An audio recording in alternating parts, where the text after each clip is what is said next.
Қайырлы күн баршаға, сіздермен бірге әйгерім. Бүгін сіздерге осындай керемет болып шығатын жұмсақ, дәмді және де үлкен бір жасағаннан ақ керемет болып шығатын круассандардың рецептімен бөлісетін боламын. Алдымен каналыма жазыла кетіңіздер, видеоны соңына дейін қараңыздар.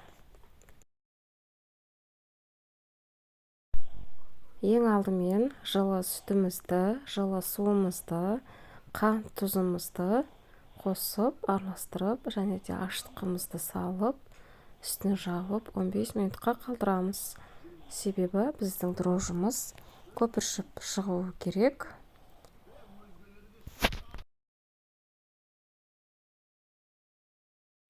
Міне осылай дрожжымыз көпіріп шығады.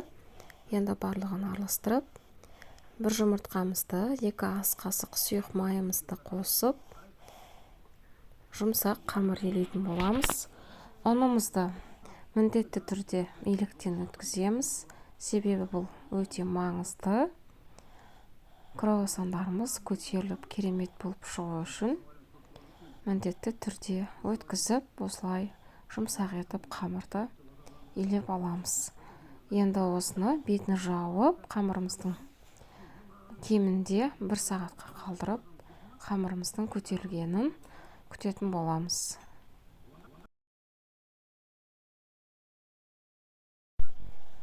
Менің қамырым осылай керемет болып көтерілді. Енді осы қамырымызды бөліктерге бөліп аламыз. Менде қамырым 10 бөлік шықты. Әркімде әртүрлі шығуы мүмкін. Осылай алып, қамырымызды бөліктерге бөліп, біртіндеп жайып шығатын боламыз. Шамамен көз мөлшерімен осылай бөліктерге бөлдім.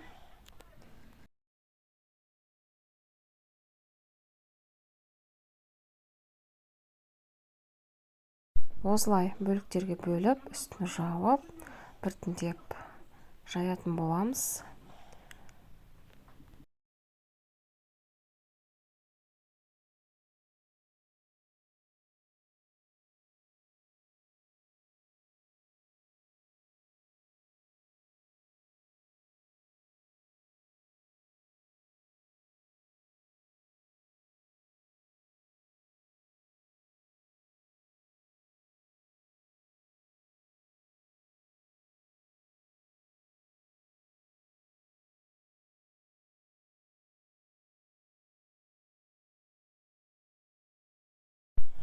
Дәл осылай барлығын жайып аласыздар. Енді осыны біртіндеп сары майымызды жағатын боламыз. Сары майымыз осындай комната температурасында еріп тұруы қажет. Алдын ала шығарып қойсаңыздар болады. Дәл осылай барлығын бірін үстіне бірін қойып, сары майымызды жағып шығатын боламыз.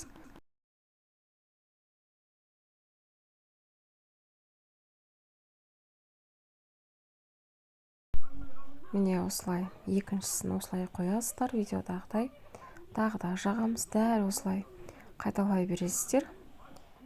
Ең соңғы бөлігіне қойған кезде ең бетіне сары май жақпайтын боламыз.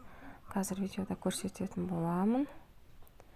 Дәл осылай бірін үстіне бірін қойып, майымызды біркелкі етіп жағып шығамыз. Міне мен болдым.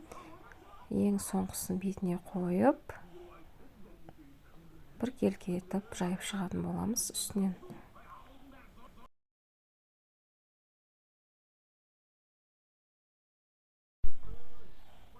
Өте керемет шығады, достар. Міндетті түрде жасап көріңіздер. Бір жасағаннан ақ өте көтеріліп, ісініп, үлкен болып шығады. Осылай жайып алғаннан кейін бұларды біз бөліктерге бөліп кесіп шығатын боламыз.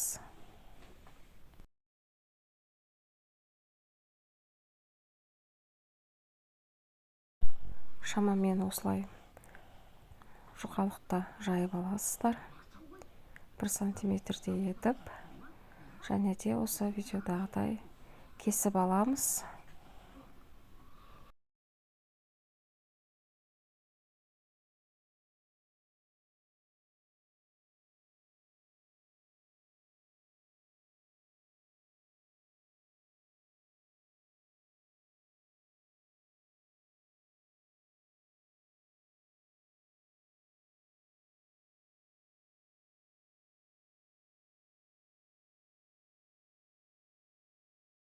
барлығын осылай кесіп шыққан соң салмасына мен варенье сгущенка пайдаландым.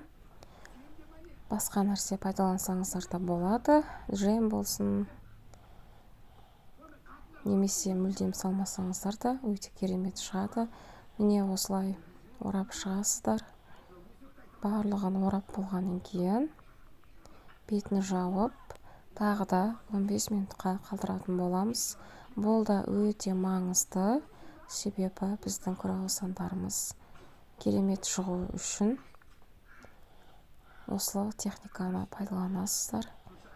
Мен барлығын түйіп болдым. Енді бетін жауып қойып қоямыз.